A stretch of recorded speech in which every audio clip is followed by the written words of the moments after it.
Congresswoman Jasmine Crockett walked into the Capitol hearing room with a folder clutched tightly under her arm. The cameras were already rolling, and the air buzzed with anticipation. Nobody knew what she was about to say, only that she had promised truths no one in Washington dared to touch. Senator Mitch McConnell sat stoically in his seat, flanked by aides and supporters, unaware of what was coming. Jasmine took her seat, placed the folder on the desk, and stared directly into the camera lens. "What I'm about to reveal may forever change how this country views those in power," she began. Her voice was steady, but her hands trembled slightly. She opened the folder, pulling out documents stamped, "Confidential," and began reading aloud. The room went still as her words cut through the silence, each one more explosive than the last. McConnell adjusted his glasses, visibly rattled, as whispers spread across the room. "This document," Jasmine continued, "details an agreement signed in 2020 between Senator McConnell and a foreign lobbying firm known as Pantera Group." She held up the page, showing the firm's logo and a signature unmistakably belonging to McConnell. "This wasn't just political strategy," she said, "this was personal profit, millions of dollars funneled into shell companies connected to his family." Gasps rippled through the gallery. McConnell's face remained stiff, but his fingers tightened into fists on the table. Jasmine flipped to the next document. "Here's an internal memo outlining how legislation was delayed, at his instruction, until Pantera's clients secured their contracts." The weight of the accusation was undeniable. Journalists leapt from their seats, typing furiously. Jasmine looked at the committee chair. "You asked for transparency, well, here it is." McConnell leaned in and whispered something to his aide, who immediately left the room. In a stunning turn, Jasmine displayed a second set of documents, bank records traced through offshore accounts. "These payments were carefully hidden," she said, "but the trails were sloppy. The Cayman transfers align perfectly with legislative blocks McConnell introduced. Every time he stalled a bill, there's a corresponding deposit." She pointed to a chart projected on the screen behind her. The visual evidence was damning. Even political allies of McConnell were shifting uncomfortably in their seats. "This is not about party," Jasmine emphasized. "This is about betrayal, of public trust, of democratic responsibility." McConnell cleared his throat and tried to speak, but Jasmine raised her hand sharply. "I'm not done yet." Her voice was firm, commanding the room. The chairman nodded, allowing her to proceed. "There's more," she said ominously, "and it's even worse than financial misconduct." She pulled out a recording device and placed it on the desk. This audio was provided by a former Pantera executive turned whistleblower. It was recorded in a private meeting at McConnell's home. She pressed play. McConnell's unmistakable voice echoed through the chamber. "Let them vote. We'll just choke it in committee. They won't know what hit them." Gasps erupted. "If they want clean water, they'll have to pay for it through our donors." The audio was shocking, cold, calculating. Jasmine looked straight at McConnell. "You didn't just obstruct legislation," she said. "You mocked the very people you were elected to protect." The senator remained silent. Sweat was visible on his brow now. For the first time, his legendary composure was cracking. Jasmine clicked off the device and sat back in her chair, letting the silence speak for itself. The room erupted in chaos, senators yelling, reporters screaming questions, aides rushing in and out. McConnell stood slowly, gripping the table as he rose. "This is a political hit job," he finally said, his voice hoarse. "These documents are fabricated. That recording, completely out of context. But the damage was done." Jasmine rose too. "Then explain the matching timestamps, the bank records, the voice analysis, all verified by third parties. Are they lying too?" McConnell opened his mouth, then stopped. The chairman struck his gavel, calling the room to order. "Let's allow the evidence to be reviewed," he said, though even he looked shaken. Jasmine didn't sit. "You've had years to explain, Senator. The people deserve answers now, not after another closed-door review." Murmurs of agreement rose from both sides of the aisle. Outside the hearing room, the public reaction was immediate and explosive. Hashtags like #McConnell exposed and #Crockett truth trended within minutes. Protesters began gathering outside Capitol Hill. News outlets ran the audio on repeat. Jasmine Crockett's office was flooded with calls, some praising her bravery, others threatening legal action. Inside her team's war room, aides scrambled to protect her legally while ensuring every document and piece of audio was uploaded to a secure cloud. "This is bigger than us," one aide said, watching the chaos unfold on multiple screens. She just threw a grenade into the heart of the Senate. Meanwhile, McConnell's team issued a statement denying everything and accusing Jasmine of political grandstanding. But few were convinced. The evidence was too specific, too coordinated to be random. Behind closed doors, several Republican senators held an emergency meeting. The fallout was unprecedented. "We need to decide whether we defend him or distance ourselves," one senator said bluntly. "This isn't about partisanship anymore, it's about survival." Leaks from the meeting indicated many were leaning toward quiet abandonment, unwilling to go down with the ship. Jasmine, meanwhile, was meeting with federal investigators who had opened a preliminary inquiry. "If this goes criminal," one agent said, "McConnell may be looking at indictments." Jasmine didn't gloat. She simply handed over everything she had. "Do your job," she said. "The rest is up to you." That night, cable news ran wall-to-wall coverage of the hearing, with anchors calling it the most jaw-dropping congressional moment in a generation. In Kentucky, McConnell's home state, reactions were mixed. Some loyalists called it a smear campaign, while others admitted feeling betrayed. One voter, interviewed outside a Louisville diner, said, "If this is true, he's been selling us out for years. I voted for him 3 times, I feel sick." Jasmine was now a household name, praised as a truth-teller by some and a traitor by others. Her security was increased. At a rally the next day, she addressed supporters under tight protection. "I didn't come to Washington to be quiet," she said. "If speaking truth costs me everything, so be it.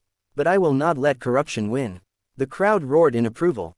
Cameras zoomed in on her determined face, while behind her, signs read, "Truth over power," and, "Thank you, Jasmine." The war was far from over. Back in Washington, McConnell went into seclusion. He canceled public appearances and issued only brief written statements. Senate leadership began distancing themselves carefully, with one aide telling reporters, "It's a legal matter now, we can't comment further." Jasmine's actions triggered a larger movement. Other representatives began reevaluating old deals, digging into past committee records. "If she can bring down McConnell," one congressman whispered, "who's next?" Political analysts predicted a wave of resignations, ethics reviews, and possibly criminal trials. Jasmine met privately with ethics watchdogs to ensure her own conduct remained beyond reproach. "We exposed him the right way," she said. "Now it's up to the system to prove it works." But even she didn't expect what would happen next, a twist even more shocking than what she had already revealed. 2 days after the hearing, a mysterious envelope was delivered to Jasmine's office, no return address, just her name typed in bold. Her chief of staff examined it carefully before handing it to her. Inside was a flash drive and a single note, "You missed something." Jasmine plugged it in and opened a single file labeled, Alpha 4. What she saw stunned her. It was surveillance footage, grainy but clear enough to identify faces. McConnell was in a private meeting with 2 high-ranking defense contractors, discussing not just policy but manipulating defense budgets for private gain. "We make the cuts look necessary," one man said. "Then your committee reroutes the funds quietly. Everyone wins." McConnell nodded silently in the video. Jasmine froze. This wasn't just corruption, it was national security manipulation. She knew this could shake Washington to its core if authenticated. Jasmine immediately contacted the FBI, who seized the flash drive and began verification.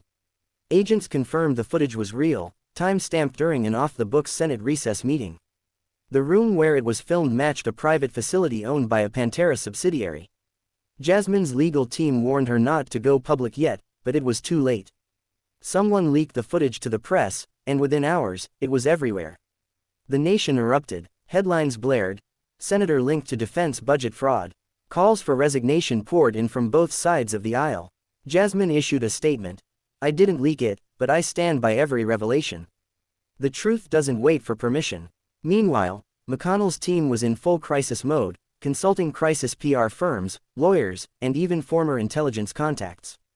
But the footage had changed everything. As the Senate prepared for a rare closed-door emergency session, McConnell made a surprise appearance on live television. He looked pale and thinner than usual. "I deny all accusations," he said, his voice shaking. "This is a coordinated attack meant to destroy my career and credibility." But his words rang hollow. Behind the scenes, allies abandoned him. One former supporter even told CNN, "We were told to look away." "We did. That's on us." Jasmine watched the broadcast from her office. She wasn't celebrating. She looked exhausted. Her inbox was flooded with messages, some thanking her, others threatening her. Her mother called, terrified. "Promise me you'll be safe," she whispered. Jasmine promised, but deep down she knew the more truth she exposed, the more dangerous her world became. The Department of Justice launched a full-scale investigation. Jasmine was summoned to testify privately, providing all her sources and documentation. "You realize," an investigator said, "this could set off a domino effect.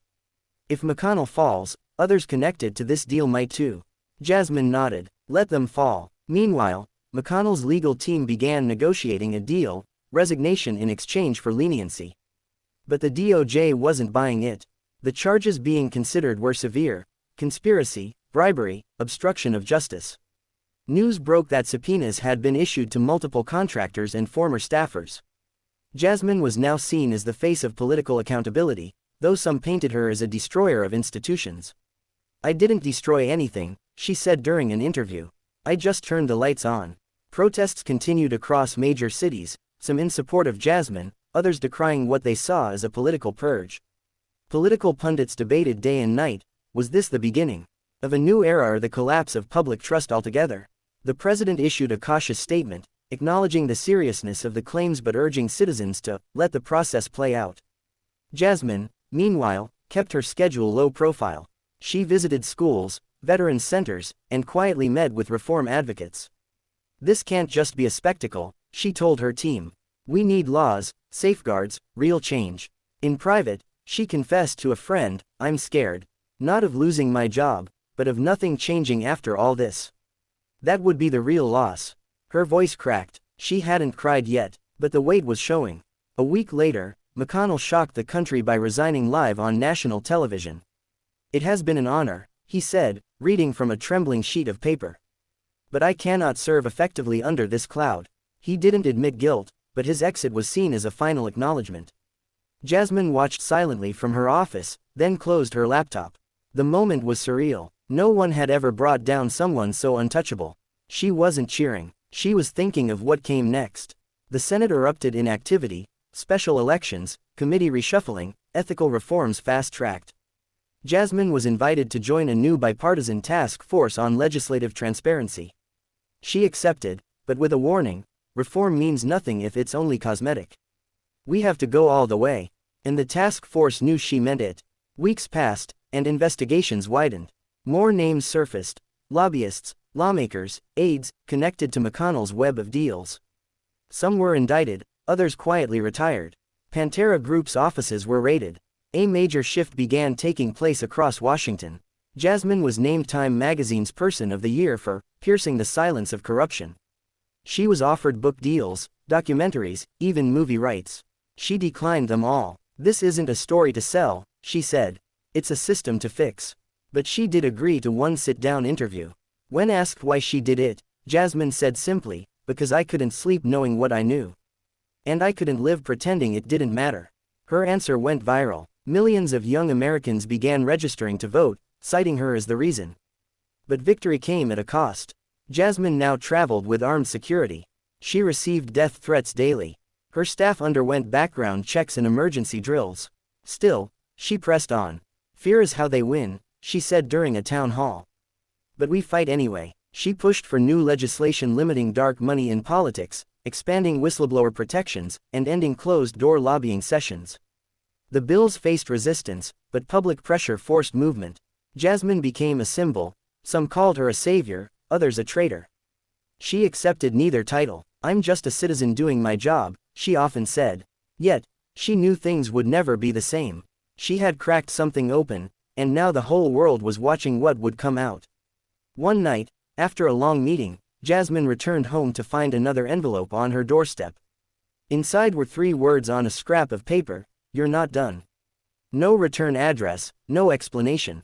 Just those chilling words. She stood on her porch, staring into the darkness, wondering what other secrets were still buried in the walls of power. She didn't know who sent it, but one thing was clear: the fight wasn't over. She tucked the note into her jacket, walked inside, and sat at her desk. Her hands shook slightly as she opened a fresh folder. The war on corruption had only just begun. And Jasmine Crockett, whether she liked it or not, was leading the charge.